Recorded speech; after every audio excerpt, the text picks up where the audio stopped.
Hello students, welcome back to the channel. और आज मैं हूं आपका अमीर सर और आज हम लेकर आए हैं वो स्ट्रैटेजी जिससे 30 दिन के अंदर हम करेंगे अपना एंट्रेंस क्रैक। जी हां, 8 जून 2024 को होने वाला है एएमयू का बीकॉम, बीए और बीएससी एंट्रेंस, साथ ही में उससे पहले है 11th का एंट्रेंस। तो आज हम जानेंगे कैसे 30 दिन के अंदर हम अपनी तैयारी को करें, कैसे टाइम मैनेजमेंट करें, क्या स्ट्रैटेजीज होंगी, कैसे एंट्रेंस क्रैक होगा। तो चलिए वीडियो को शुरू करते हैं और जानते हैं एक ऐसा राज जिससे होगा एएमयू का सपना पूरा हमारा। देखो, सबसे पहले पहले दिन से लेके 5वें दिन तक, ठीक है, अपने पूरे महीने को आप ब्रेक डाउन कर लो और शुरू के 5 दिन यानी कि पहले दिन से लेके 5 दिन तक सबसे पहले ये समझो कि आपका एग्ज़ाम है क्या। आपके एग्ज़ाम के साथ में अपने पैटर्न के साथ में पूरे फैमिलराइज हो जाओ, जान जाओ कि तुम्हारे एंट्रेंस में तुमसे क्या पूछा जाएगा, ठीक है। उसके बाद में असेसमेंट, यानी कि अब आप अपने टेस्ट लो। यानी कि टेस्ट में क्या करना है, अब आपको ये देखो कि आपकी क्या स्ट्रेंथ्स हैं, आपकी क्या वीकनेसेस हैं, ठीक है। आपको शुरू में यही जानना है कि कौन कौन से कोर्स सब्जेक्ट्स और टॉपिक्स हैं जो आपके बहुत स्ट्रॉन्ग हैं, कौन से कोर्स सब्जेक्ट्स हैं और टॉपिक्स हैं जो आपके वीक हैं। पहले ये जान लिया। इसके बाद में अब आप बनाओगे अपना गोल, यानी कि जब आपको पता चल गया क्या क्या ये मेरे स्ट्रेंथ्स हैं, ये मेरी वीकनेसेस हैं, तो उसके बेसिस पे आप अपना एक ऐसा गोल सेट करोगे जो कि रियलिस्टिक होगा नेचर में। ऐसा नहीं होगा कि यार मैं 4 घंटे पढ़ूंगा और मैं 7 घंटे पढ़ूंगा, और एक ऐसा टाइम टेबल तो बना लिया लेकिन उसको फॉलो नहीं करा जा रहा है। एक ऐसा टाइम टेबल बनाओ, एक ऐसा गोल सेट करो जो तुम्हारी लाइफ से रिलेटेड रियलिस्टिक हो, ठीक है। यानी एक टाइम टेबल तो होगा लेकिन वो ऐसा हो जो तुम उसको फॉलो कर पाओ। तो शुरू के 5 दिन में आपको ये चीज़ अपनी पहचान जानी है, ठीक है। अब देखो, उसके बाद में आपका डे 6 से लेकर डे 15 तक अब आपको क्या करना है, आपको अपने एरियाज़ को प्रायोरिटी देनी है। यानी कि वो एरियाज़ जो आपके अब तक वीक थे और आप अपने पहले टाइम में ये जान चुके हो कि कौन कौन से एरियाज़ आपके वीक हैं, अब आप अपने उन वीक एरियाज़ को प्रायोरिटी पर रखोगे। यानी कि सबसे पहले उन वीक एरियाज़ को आपको तैयार करना है, लेकिन जो आपका पूरा सब्जेक्ट है उसे आपको नहीं भूलना है, ठीक है। साथ साथ में आपको बाकी का भी पढ़ना है, वरना आप वो भूल जाओगे। लेकिन वीक एरियाज़ को सबसे पहले आपको अपनी प्रायोरिटी पर रखना है। नेक्स्ट चीज़, अब आपको क्या करना है, अपना टाइम मैनेजमेंट। टाइम मैनेजमेंट देखो ऐसा बनाओ जो कि बिल्कुल सही हो, यानी कि जो आपने पीछे गोल सेट किया है ना, उसके बेसिस पर आपका टाइम मैनेजमेंट भी होना चाहिए।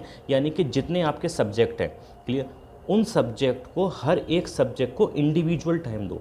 ये मत कहो कि मैंने 4 घंटे पढ़ाई कर ली, अब 4 घंटे की पढ़ाई में आपने क्या पढ़ा हमें नहीं पता। आपके पास अगर आपके पास बायोलॉजी है, फिज़िक्स है, आपके पास केमिस्ट्री है, इंग्लिश है, रीजनिंग है, जीएस है, हर इंडिविजुअल सब्जेक्ट को इंडिविजुअल टाइम अलॉट करो। अब इतना टाइम नहीं है कि भाई मैंने तो आज 4 घंटे पढ़ लिया और मेरी पढ़ाई हो गई, नहीं। अब आपको हर एक इंडिविजुअल सब्जेक्ट को 1 से 1.5 घंटा देना पड़ेगा, क्लियर। उसके बाद में नेक्स्ट चीज़ आ जाती है आपका रिवीजन, ठीक है। अगर आप अपने वीक एरियाज़ को फोकस कर रहे हो, आपने अपनी बाकी के सब्जेक्ट्स को भी पढ़ रहे हो, आप अपना टाइम मैनेजमेंट भी अच्छे से कर रहे हो, अब नेक्स्ट चीज़ यहाँ पर आपको करनी है, सबसे इंपॉर्टेंट, आपको अपना रिवीजन टाइम से करते रहना है। अगर आप एक चीज़ पढ़ लेते हो उसका बार बार रिवीजन करते रहो, because we are already running with a lack of time, okay. अब हमारे पास डेज स्टार्ट होते हैं डे 16 से डे 25। अब यहाँ आपको क्या करना है, आपको अपनी करनी है practice of mock test, clear. यानी कि अब आपको ज़्यादा से ज़्यादा मॉक टेस्ट देने हैं, ज़्यादा से ज़्यादा आपको रिवीजन करना है, आपको डेली प्रैक्टिस करनी है, आपको अपना परफॉर्मेंस एनालाइज करना है, और साथ ही आपको अपना टाइम मैनेजमेंट को भी बहुत ध्यान से देखना है, क्लियर। अब देखो, सबसे पहले अगर हम बात करें मॉक टेस्ट की, तो अगर यार तुम लोग दे रहे हो ना कि एएमयू का बीकॉम एंट्रेंस, तो हमारे पास है पूरा भरपूर आपके पास में आपके लिए मटेरियल, ठीक है। यहाँ पर आप पूरी कंप्लीट टेस्ट सीरीज़ दे सकते हो, अपना एनालिसिस खुद आप दे सकते हो कि आपने कितने टाइम में पेपर किया, कितने क्वेश्चन को करने में आपने कितना टाइम लगा, यानी कि आपको पूरा एनालिसिस मिल जाएगा कि एक टॉपिक को करने में आप कितना टाइम लगा रहे हो। और हम ही आपको बता देंगे कि आपके कौन कौन से वीक एरियाज़ हैं, कौन से स्ट्रॉन्ग एरियाज़ हैं। ये हमारी टेस्ट सीरीज़ में एआई जनरेटेड सारी चीज़ें हम लोग आपको प्रोवाइड करते हैं। नेक्स्ट चीज़, आपको मॉक टेस्ट। देखो, मॉक टेस्ट ये मत देखो कि हम जिस कोचिंग में पढ़ रहे हैं उसी कोचिंग की टेस्ट सीरीज़ हम अपनाएंगे, क्लियर। देखो, बहुत सारी कोचिंग्स हैं, सारी कोचिंग्स अपनी अपनी टेस्ट सीरीज़ चला रही हैं, तो कोशिश करो कि ज़्यादा से ज़्यादा टेस्ट सीरीज़ को आप प्रैक्टिस करो, क्योंकि जितने ज़्यादा आप मॉक टेस्ट दोगे उतना ज़्यादा आपको रियलिस्टिक परफॉर्मेंस देखने को मिलेगा कि आप एक्चुअल एंट्रेंस में क्या देने वाले हो। ठीक है, अगर हम अपनी बात करें तो हम तो इतनी टेस्ट सीरीज़ दे देते हैं कि बच्चे को कहीं जाने का मौका ही नहीं मिलता। हम अपने यहाँ से आपको प्रोवाइड करते हैं 30 टेस्ट सीरीज़, यानी कि 30 मौके आपको आपके एंट्रेंस में सीट दिलाने के। क्लियर? चलो उसके बाद में अब देखो, इसके बाद में यानी कि जब आपने 16 से 25 डेज़ में ये सारी चीज़ें कर ली, अब आप 26 डेज से लेकर 30 डे तक यानी कि लास्ट डे तक अब आपको क्या करना है। देखो, अब तक आपके ऊपर बर्डन बहुत ज़्यादा बढ़ चुका होगा, प्रेशर आपके ऊपर बहुत ज़्यादा आ रहा होगा, टेंशन आपके पास बहुत ज़्यादा आ रही होगी, क्योंकि अब बचेंगे सिर्फ एंट्रेंस के 5 दिन। तो यहाँ पर क्या करना है, यहाँ पर आपको अपनी बॉडी को रिलैक्स करना है, अपने माइंड को रिलैक्स करना है। ठीक है, हाँ मैं सही कह रहा हूँ, मैं आपसे यहाँ ये नहीं कह रहा कि आपको बहुत ज़्यादा पढ़ना है। अब आपको अपनी बॉडी और माइंड दोनों को रिलैक्स फॉर्म में लेकर आना है। ठीक है, स्टडी को थोड़ा सा कम करो। ठीक है, मैं ये नहीं कह रहा कि बिल्कुल बंद कर दो, लेकिन इतना ना करो कि तुम्हें बहुत ज़्यादा प्रेशर क्रिएट होने लगे।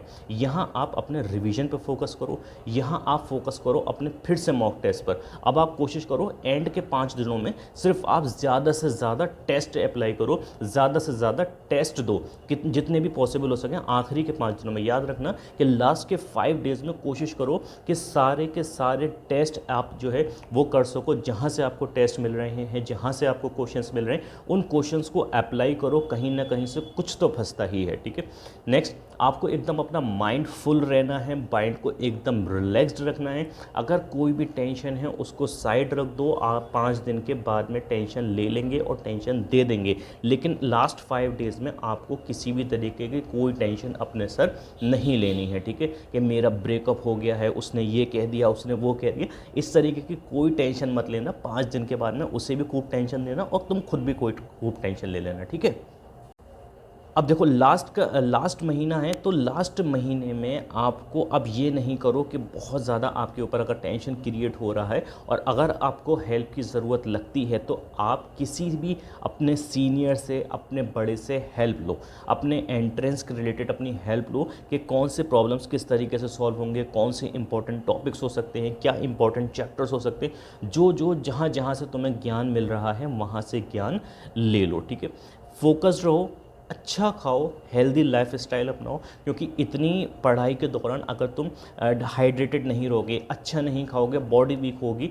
और ज़्यादा चांसेस हो सकते हैं कि फिर आप बीमार भी पड़ जाओ, बुखार भी आ जाए, क्योंकि टेम्परेचर बहुत हाइक पे जा रहा है। तो हाइड्रेटेड रहो, अच्छा खाना खाओ, हेल्दी लाइफ स्टाइल को अपनाओ।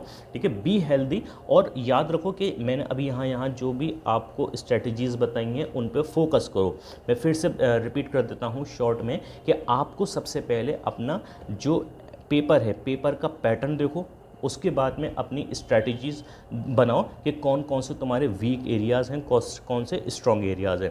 फिर अपना एक टाइम मैनेजमेंट डिसाइड करो कि तुम्हें कहाँ पर कौन कौन सी चीज़ें किस तरीके से पढ़नी है।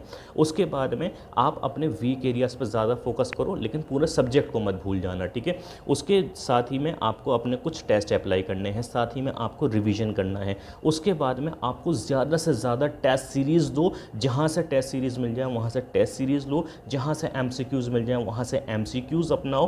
क्लियर? उसके बाद आपको हाइड्रेटेड रहना है, हेल्दी रहना है, और अगर किसी भी तरीके की कोई भी हेल्प की ज़रूरत आपको पड़ जाती है, BA 11th BCom और BSc से रिलेटेड, आप बिला झिझक आप हमें कांटेक्ट कर सकते हैं। हर तरीके की प्रॉब्लम के लिए आपको आपकी सॉल्यूशन प्रोवाइड करा जाएगा, चाहे वो आपका बायोलॉजी से रिलेटेड हो, सोशियोलॉजी से रिलेटेड हो, केमिस्ट्री हो, फिजिक्स हो, अकाउंट्स हो, इको हो, बिजनेस हो, जनरल स्टडीज़ हो, रीजनिंग हो, एनी सब्जेक्ट हो, हम आपकी हर तरीके से सहायता करने के लिए खड़े हुए हैं और आपको पूरी हेल्प हमारी तरफ से दी जाएगी।